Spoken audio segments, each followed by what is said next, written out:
वक्फ board पे आपकी राय जानना चाहेंगे संक्षेप में। नमस्कार, मैं हूं नरेंद्र पांडे। खुलेआम में आप सभी का स्वागत है। आज जो हमारे बीच गेस्ट हैं मोहम्मद कमरुद्दीन अंसारी जी, जो बिहार से ताल्लुक़ रखते हैं। कमरुद्दीन जी, आपका स्वागत है हमारे चैनल में। नमस्कार, बहुत बहुत धन्यवाद पंडित जी, आपने हमें अपने खुला बात करने के लिए आमंत्रित किया, इसके लिए आपको धन्यवाद देता हूं। ठीक है। कमरुद्दीन जी, आपका एक छोटा सा इंट्रोडक्शन करना चाहेंगे हम कि आप कौन कौन सी संस्था से जुड़े हैं। एक बार शॉर्ट में अपने बारे में बता दीजिए आप। देखिए, मैं नाम बताया मोहम्मद कमरुद्दीन अंसारी। ऑल इंडिया पसमानदा मुस्लिम हमारा संगठन है, जिसका मैं राष्ट्रीय महासचिव हूँ। और इसके अलावा भी तालीमी बेदारी ये संगठन चलता है, जो तालीम पे ही फोकस करते हैं, एजुकेशन पे उनका काम होता है, उससे भी जुड़ा हूँ। प्लस हमारे बिहार का एक संगठन है लेट इंस्पायर बिहार, जो डेवलपमेंट बिहार पे काम करते हैं, और उसका संचालक है हमारे बहुत चर्चित IPS अधिकारी हैं श्री विकास भगवत जी, और बहुत मेहनत करते हैं अपने समाज के लिए। बहुत बढ़िया, बहुत बढ़िया। अंसारी जी, एक छोटा सा सूचना, ब्रीफ इंट्रोडक्शन आपके बारे में जानना चाहेंगे। जैसे आपने अपना इंट्रोडक्शन तो दे दिया, लेकिन आपने जो एक वर्ड कहा कि आप राष्ट्रीय सचिव हैं ऑल इंडिया पसमानदा मुस्लिम समाज के। ये पसमानदा मुस्लिम समाज होता क्या है, क्या हुआ? देखिए, एक्चुअली एक ये बहुत बड़ी कहानी है, बहुत पहले से आ रहा है। हमारे यहाँ बड़े बड़े जो उलमा हैं, स्वर्ण मुस्लिम जिसको हम लोग कहते हैं, अपर कास्ट मुसलमानों में, जैसे अपर कास्ट में जैसे शेख हैं, सैयद हैं, पठान हैं, मुगल हैं, इन लोगों ने एक सीधा हिसाब रखा है कि हमारे मुस्लिम में कोई जाति नहीं होती। ये जब कहीं भी मंचों पर खड़ा होता है और कुछ कभी भी इस तरह की बातें आती है, एक ही बात बोलते हैं कि हम मुस्लिम हैं, हमारे यहाँ कोई जाति नहीं है। लेकिन ये हकीकत नहीं है, ये इसको दबाते हैं। हमारे मुस्लिम में भी बहुत सारी जाति हैं, और ये जो मुस्लिम है ये कोई जाति नहीं। मैं आपको बता दूं, ये मुस्लिम कोई जाति नहीं है, सारी जातियों के एक समूह है जिसको हम मुसलमान कहते हैं। और इसके अंदर भी करीब करीब 50 जातियाँ हैं, बहुत सारी जातियाँ हैं, और पसमानदा हम उसको कहते हैं। दो चार माफी चाहता हूँ, आपको रोकना चाहूँगा। 2-4 पिछड़े वर्ग की जातियों का एक नाम बताना चाहेंगे आप? जैसे देखिए, पिछड़े वर्ग में एक तो हम खुद ही आते हैं, अंसारी हैं। उसके अलावा मंसूरी है, जिसको लोग धुनिया कहते हैं, रुई का काम करते हैं, रजाई गद्दे काम करते हैं। हलाल खोर हैं, बक्खो हैं, पंवरिया हैं, बहुत सारे हैं, मेहतर हैं, धोबी हैं, नाई हैं। ये सारे पिछड़ी जातियों में आते हैं, लेकिन है तो मुस्लिम। तो इस तरह की बहुत सारी जातियां हैं जो जाति में पिछड़ गए, समाज में पीछे रह गए, उनको हम लोग पसमानदा कहते हैं। सारी पिछड़ी समाज को लेकर के हम लोग आते हैं, वो पसमानदा समाज में आते हैं। अच्छा, नहीं, समाज की बात करेंगे, हम धर्म की बात करेंगे, लेकिन थोड़ा सा अभी तक लोगों के मन में एक संदेह है कि अगड़ा और पिछड़ा सिर्फ एक कम्युनिटी है। मैं कम्युनिटी की बात नहीं कर रहा हूँ, हिंदुओं के बारे में अगड़ा पिछड़ा होता है, लेकिन ये सब सारे धर्मों में इन सब अगड़ा पिछड़ा होता है। इस बारे में आप बताता है। छोटा सा एक सूचना और आपसे जानना चाहेंगे अंसारी जी, कि चूँकि आप पसमानदा समाज से जुड़े हैं और लास्ट के 5 सालों जुड़े हैं, आपने एक उस समाज को आगे बढ़ाने के लिए आपका क्या योगदान रहा है? देखिए, समाज के आगे बढ़ाने के लिए सबसे जरूरी होता है कि एजुकेशन, शिक्षा। जिस समाज में शिक्षा न हो, समाज आगे नहीं बढ़ सकता। तो हमारे संगठन का या हम लोगों का ये फोकस होता है ज़्यादा से ज़्यादा कि हम अपने लोगों से जुड़े, गाँव में देहातों में घूमते हैं, पिछड़े लोगों से मिलते हैं। अब पिछड़े लोगों में बहुत सारी जातियाँ आती है, सिर्फ मुस्लिम में ही नहीं, गैर मुस्लिम में भी आते हैं। उन लोगों से भी हम जुड़ते हैं। उनके बच्चे जो एजुकेशन पिछड़ गए, गरीबी की वजह से सक्षम नहीं है, स्कूल में पढ़ा नहीं सकते, कॉपी किताब नहीं खरीद सकते, तो हम लोगों की कोशिश ये होती है कि गरीब है, चलो उनके बच्चे के लिए कम से कम कॉपी किताब मुहैया करवा दें। तो इतना हम लोग उठाते हैं कि भाई आपके बच्चे भी पढ़ें और समाज की मुख्य धारा से जुड़े। ये हमारी कोशिश होती है। बहुत अच्छी है। आप जो है सिर्फ मुस्लिम समाज के पिछड़े लोगों की बात नहीं, सर्वधर्म समभाव की बात कर रहे हैं। बहुत अच्छा नज़रिया आपका है। नज़रिए से मुझे अंसारी जी की बात याद आई। एक आपका वायरल वीडियो है, उसका शीर्षक है नज़रिया, तो उस पर आप कुछ संक्षेप में बताना चाहेंगे, क्या है वो? देखिए, ये घटना हुई, हम भी एक लखनऊ में हम लोगों का तालीमी बेदारी का एक सेमिनार था, उसमें मैं गया था। और उसमें बहुत बड़े बड़े लोग आए थे, दिल्ली से, नेपाल से, बहुत सारे चांसलर प्रोफेसर, इस तरह के लोग आए थे, ज़्यादा बड़े बड़े एजुकेटेड लोग थे।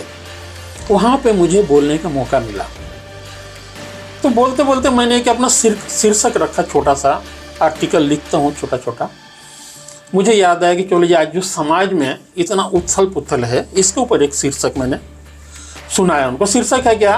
नज़रिया। हमारे लेखक जो लिखा है, लेख जो छोटा सा आर्टिकल, उसका शीर्षक है नज़रिया।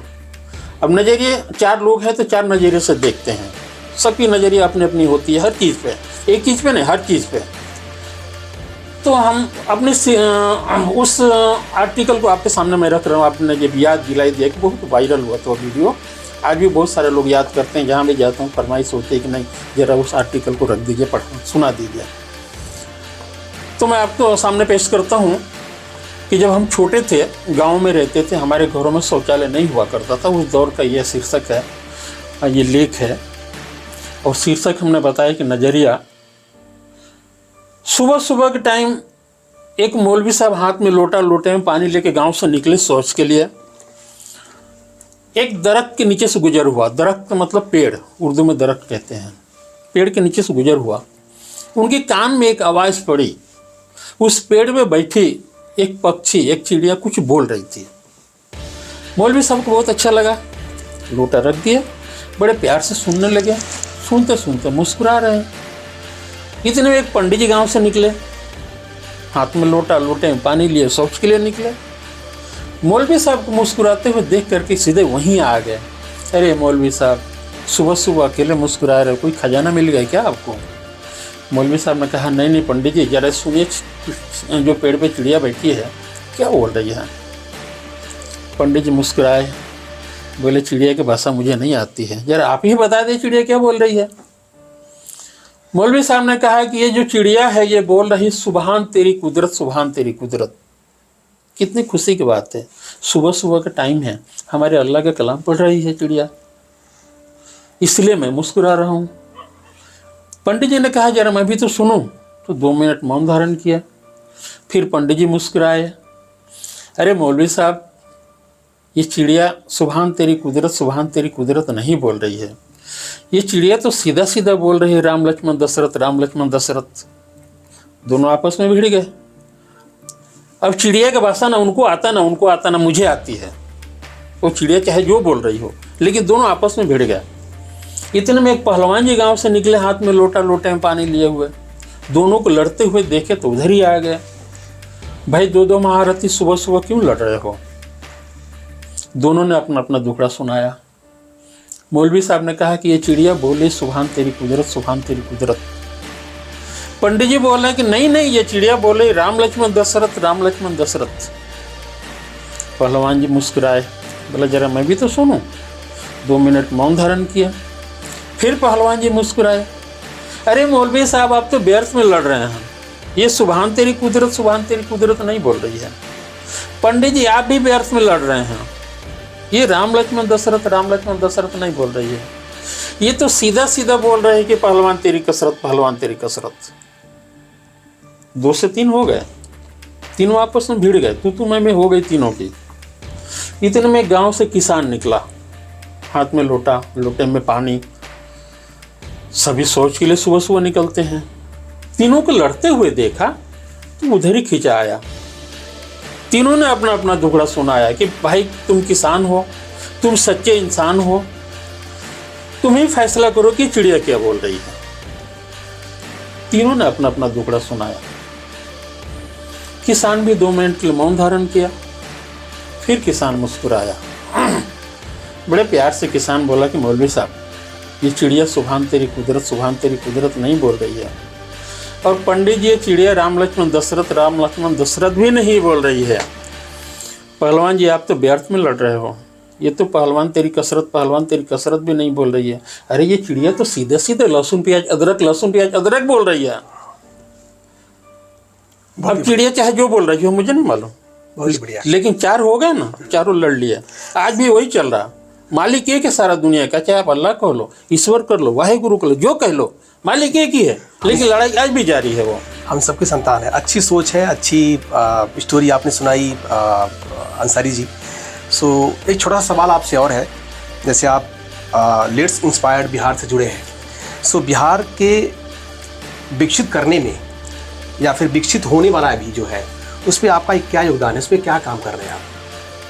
देखिए हमारे जो संगठन लेट्स इंस्पायर बिहार और इसके संयोजक हैं बहुचर्चित IPS अधिकारी विकास वैभव सर हैं, बहुत मेहनत करते हैं। बिहार से बाहर हम लोग जगह जगह सेमिनार करते हैं और वहाँ अपने बिहारियों को भी बुलाते हैं, प्लस बड़े बड़े उद्योगपतियों को आमंत्रित करते हैं कि आप हमारे बिहार में आइए। सो ये तरह का इन्वेस्टर समिट जी बोल सकते हैं। जी आप बिहार में इन्वेस्ट करिए, बिहार डेवलपमेंट समिट, हाँ बहुत बढ़िया, बिहार डेवलपमेंट समिट के नाम से चलाते हैं। तो उसमें उद्योगपतियों को हम आमंत्रित करते हैं कि आप हमारे बिहार में आइए, आपको हर फैसिलिटी हम देंगे, जगह ज़मीन मुहैया कराएंगे, सिक्योरिटी मुहैया कराएंगे, आपको हमारे यहाँ कारखाना लगाइए, ताकि हमारे लोगों को बिहार से छोड़कर बाहर न जाना पड़े। क्योंकि एक बड़ी समस्या होती थी, आज तो बहुत कम हो गया। पहले लोग आपने सुना होगा बिहारी बोल के लोग गालियाँ देते थे, बे बिहारी, एक सिस्टम हो गया था। ये सुन के दिल में बड़ा दर्द होता था कि इसको ख़त्म कैसे किया जाए। आज तकरीबन ये ख़त्म हो आया है। आज हम फख्र कहते हैं बिहारी हैं, गर्व से कहते हैं कि हम बिहारी हैं। हमसे कोई पूछता है कि आप बिहार को, हम बोलते हैं कि नहीं हम बिहार के नहीं, हम बिहारी हैं। तो ये फ़ख्र महसूस करते हैं बोलने में कि हम बिहारी हैं।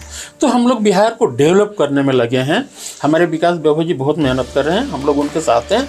और हमारे अभी जो बिहार में सरकार आई है, एनडीए सरकार, उसमें 2-3 मिनिस्टर बहुत इंटरेस्ट ले रहे हैं। जैसे कि हमारे उप मुख्यमंत्री हैं सम्राट चौधरी जी, उद्योग मंत्री हैं दिलीप जायसवाल जी, ये लोग भी हमारे साथ घूम रहे हैं, जगह जगह लोगों को आमंत्रित कर रहे हैं उद्योगपतियों को।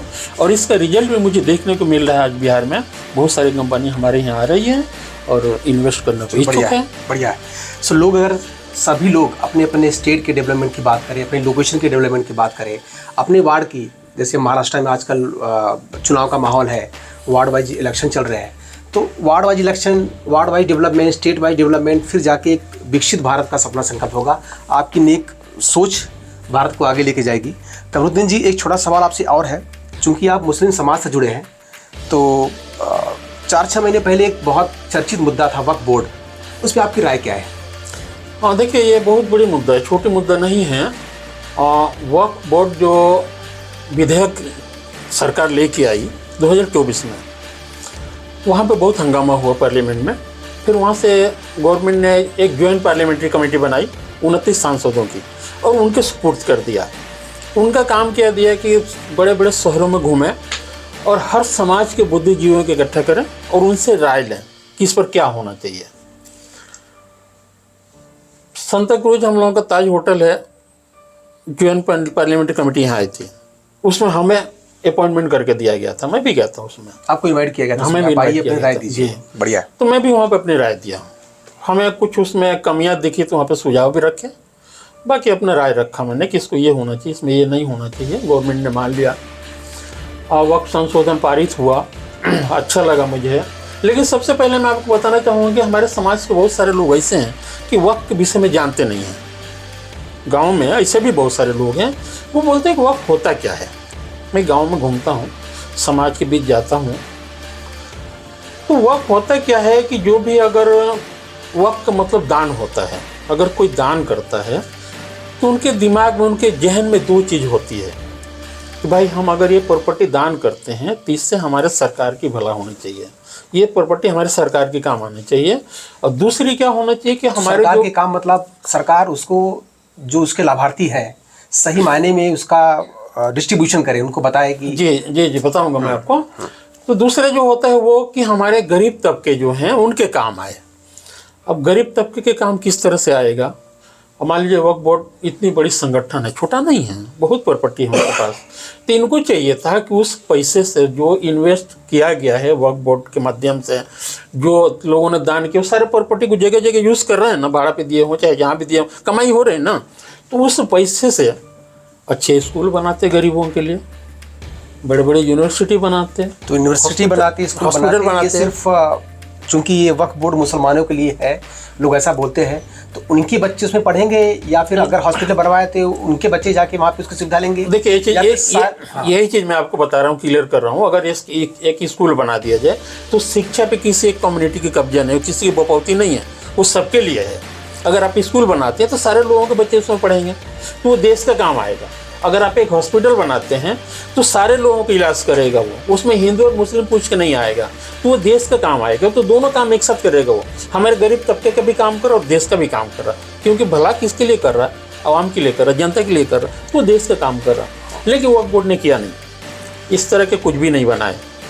प्रॉपर्टी बहुत सारी है, इन लोगों ने क्या किया नहीं किया मुझे नहीं मालूम, बहुत सारी। आपकी राय में अंसारी जी, ये जरूरी था कि वक्फ बोर्ड में संशोधन किया जाए? बिल्कुल जरूरी था, हम इसके पक्षधर हैं। कल भी हम इसके पक्ष में हैं, थे, आज भी हैं। और जब वक्फ बोर्ड संशोधन विधेयक पारित हुआ तो हम पटना में जाके एक प्रेस कॉन्फ्रेंस किए थे, बहुत हाईलाइट हुआ। हमारे समाज के जो रूढ़िवादी लोग हैं हमारे पीछे पड़ गए, नाराज हुए कि तुम लोग बीजेपी के सपोर्ट कर रहे हो, भाजपा के दलाल हो तुम लोग। बहुत तरह की आवाज़ें उठाई गई इस तरह की। तो पिछड़े की आवाज़ उठाना मतलब भाजपा की देखिए, ये लोगों की फितरत बात है, ये लोगों की फितरत होती है। अगर आप अच्छा काम करते हैं तो आपके पीछे 10 लोग लग जाएंगे टांग खींचने वाले, 2-4 ही लोग मिलेंगे सपोर्ट करने वाले, लेकिन ज़्यादा से ज़्यादा लोग लगेंगे आपके पीछे टांग खींचने वाले। लेकिन उनसे हम डरने वाले नहीं, डरते तो हम किसी के बाप से नहीं हैं, क्योंकि हम समाज की सेवा करते हैं, किसी से 10 रुपये लेते नहीं हैं, अपना पैसा लगा के हम घूमते ऑल इंडिया, इसलिए हम डरते किसी से नहीं। तो जो उंगली उठाते हैं उसके काम है। देखिए, मैं एक चीज़ और बताऊँ, उंगली वही उठाते हैं जिनकी 2 कौड़ी की औकात नहीं है समाज के लिए कुछ कर गुजरने की। करते नहीं कुछ भी, वो एक पैसे काम नहीं करते हैं, लेकिन दूसरे के कामों में रोड़ा अटकाते हैं। ये उनकी फितरत होती है, हम उनके पीछे नहीं जाते हैं। वो अपना काम करें, हम अपना काम करते रहते हैं। क्योंकि मैं एक चीज़ समझता हूँ कि आलोचना सहन करना इंसान के लिए बहुत बड़ी बात है। अगर आप आलोचना नहीं सहन कर सकते तो फिर आगे नहीं बढ़ सकते आप। और जो आलोचक होते हैं वो दुश्मन नहीं होते, हम उनको दुश्मन नहीं समझते हैं, हम उनको मित्र समझते हैं, क्योंकि हमको आईना दिखा रहा हो, हमारी गलतियों को दिखा रहा हो, अच्छी सोच। तो वो दुश्मन नहीं है वो। तो इसलिए हमको उसको भी लेना पड़ेगा कि आलोचना हमारी कर रहा, हमें आईना दिखा रहा, तो हमारे अंदर कुछ कमी है, तब इसको सुधारें। इसलिए वो दुश्मन नहीं समझता मैं उसको, मैं सोचता हूँ कि हमारे हित में काम कर रहा हो, ये हमारी नज़रिया है। तो इस हिसाब से मैं चलता हूँ और समाज में काम करते रहता हूँ। बहुत तरह के लोग आते हैं, रास्ते में मिलते हैं। तो ज़रूरी ये है कि हमारे जो समाज के लोग पिछड़ गए हैं, पसमानदा समाज के लोग, उनको मुख्य धारा में जोड़ना, उनको आगे लाना। अब आगे कैसे आएंगे? एजुकेशन में पिछड़ जाए तो आगे नहीं आ सकता ना। बिल्कुल नहीं आ सकता। जिस समाज में शिक्षा ना हो वो आगे कभी नहीं बढ़ सकता। तो सबसे पहले हमारा काम क्या है कि लोगों को शिक्षित करना। जो गरीब लोग हैं, मजबूर हैं, लाचार हैं, कॉपी किताब मुहैया नहीं करा सकते अपने बच्चों को, तो हम कोशिश ये करते हैं अपनी जितनी सक्षम हो, जितनी औकात हो, उतने ही 10-20 लोगों को, बच्चों को अगर तो अंसारी जी कॉपी किताब दे दे। बात आप जानना चाहेंगे, हम जैसे सेंट्रल गवर्नमेंट, स्टेट गवर्नमेंट की एक कम्युनिटी है जो मिल के साथ काम करते हैं, एक डिवीजन है जिसमें 1ली से लेकर 8वीं तक शिक्षा फ्री है, एजुकेशन फ्री है, जिसको बोलते हैं सर्व शिक्षा अभियान। तो किताबें तो वहाँ भी फ्री मिल रही है, बैग भी फ्री मिल रहा है, मिड डे मील योजना चल रही है जिसमें दोपहर में बच्चों को लंच भी की सुविधा भी दी जाती है। फिर आपका उसमें योगदान क्या है? देखिए, एक चीज़ मैं बताऊँ, बहुत सारे लोग हैं गांव में आज भी शिक्षा से वंचित हैं, उन तक ये योजनाएं पहुंचती नहीं हैं। हमारे जो प्रतिनिधि आते हैं चुने हुए, वो गरीबों तक पहुंचते नहीं, क्योंकि उनको गरीबों से बू आती है, वहाँ तक जाते नहीं है, ये ऊपर ही ऊपर घूमते हैं। तो गरीबों तक योजनाएं पहुँचती नहीं हैं, तो कॉपी किताब जो गवर्नमेंट मुहैया कराती है उन तक पहुँचता नहीं है, उन तक बिल्कुल नहीं पहुँचता। ये ऊपर ऊपर खा जाते हैं लोग, ये गरीबों तक नहीं पहुंचता। तो हम उन तक पहुंचते हैं, उनको समझाते हैं कि इस तरह के गवर्नमेंट की तरफ से आपके लिए आ रहा है, योजनाएं हैं, आप उनसे जुड़े, आप समाज से जुड़े, आप लोगों से जुड़े, तो आपके बच्चों को भी एजुकेशन फ्री मिलेगा। और जहाँ लोग नहीं पहुँच पाते हैं, जहाँ कुछ भी नहीं है, एकदम से गरीब है, उसके यहाँ कुछ भी मुहैया नहीं हो सकता, हम अपनी जेब से 10-20 रुपये खर्चा करते, 100-200 रुपये खर्चे करते, चलो इसके बच्चे के लिए कॉपी किताब के इंतजाम हम करवा दें। तो गरीबों को जब तक पढ़ाएंगे ना, मुख्य धारा में नहीं जुड़ सकते, वो नहीं आएंगे। अच्छा, दूसरी एक चीज़ बात बताऊँ आपको कि हमारे भारत सरकार ने एक लक्ष्य रखा है, विकसित भारत 2047 तक। वो कैसे जुड़ेंगे गरीब? उनको अगर हम नहीं मुख्य धारा में जोड़ेंगे तो हमारा भारत विकसित कैसे बनेगा? नहीं बनेगा ना। तो जरूरी है कि हम अपने समाज के लोगों को आगे बढ़ाएं, शिक्षित करें, उनको प्रेरित करें और सरकारी योजनाओं की सही जानकारी दें। समाज को आगे बढ़ाएं, देश को आगे बढ़ाएं। जी। सो मोहम्मद कमरुद्दीन अंसारी जी, बहुत बहुत स्वागत है आपका आने के लिए, बहुत बहुत धन्यवाद। आपने अच्छी बातें करी और सर्वधर्म समभाव की बातें करी, सारे समाज को आगे लेके चलने की बात करी।